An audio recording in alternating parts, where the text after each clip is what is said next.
take a client, for example. I have a hypothetical client that I write about in my book that I call Larry.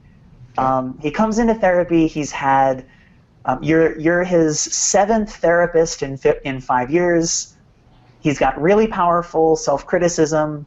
He knows exactly where it came from. He knows I've internalized my parents' critical voices.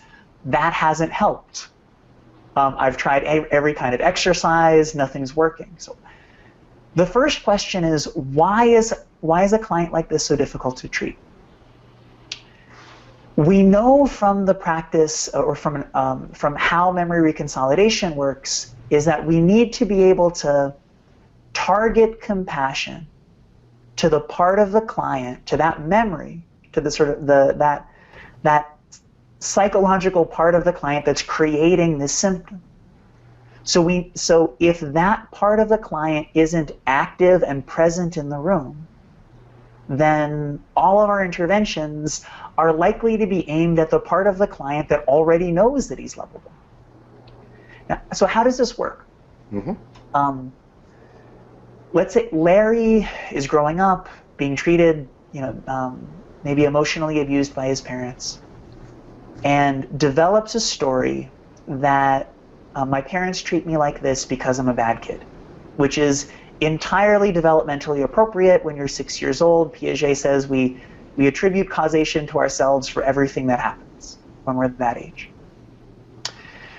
But why doesn't that story go away when Larry gets old enough to recognize that kids aren't responsible for how they're treated? It's because of what cognitive scientists call modularity, sort of the many-part nature of our mind. We can sort of imagine this, that the story that Larry has, bad things happen because it's my fault, is like stored right here in the brain. The story that he has, kids aren't responsible for how they're treated, is stored over here. And there's no bridges between those two stories.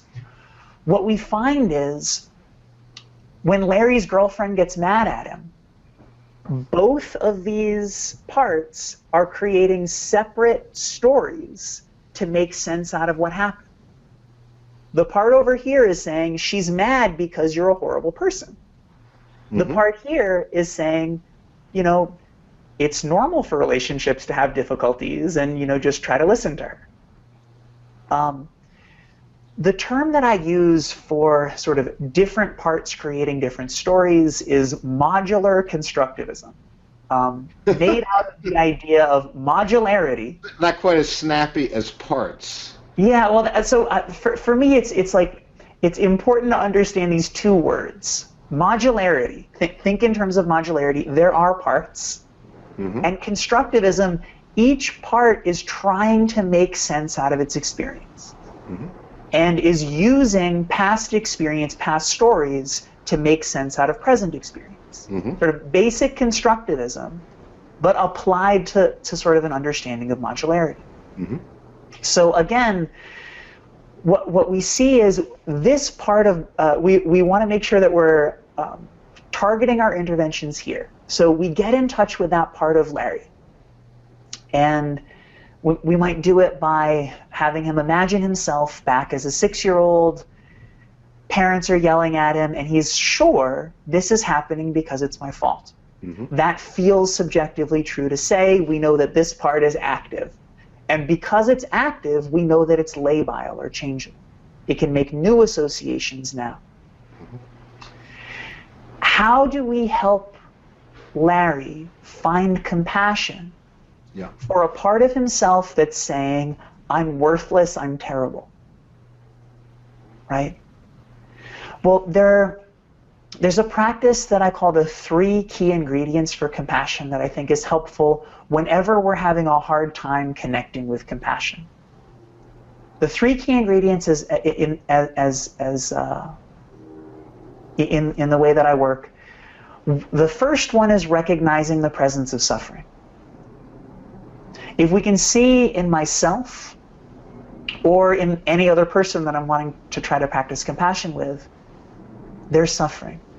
and that their suffering is having a big impact on how on their behavior in this moment, on what they're saying and thinking. I need to see that. And second, I need to see that they want to be happy, but they don't know how.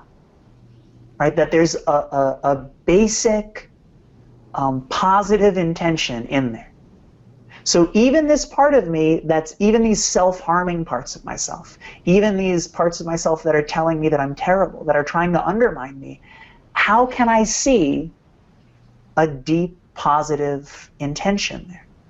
How can I see that they're suffering and trying to find a way out of their suffering? And then finally to be able to recognize that that is the human condition. We are all, we all go through suffering and the experience of not knowing how to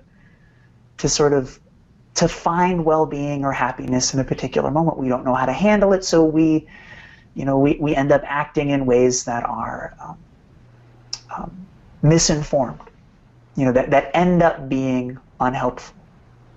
But that's just how things are. That's everyone does that all the time.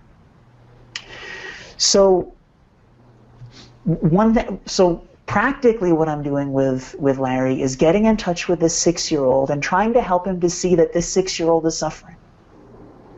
And that this 6-year-old is trying to make sense out of why he's being treated this way by his parents and doesn't have another story.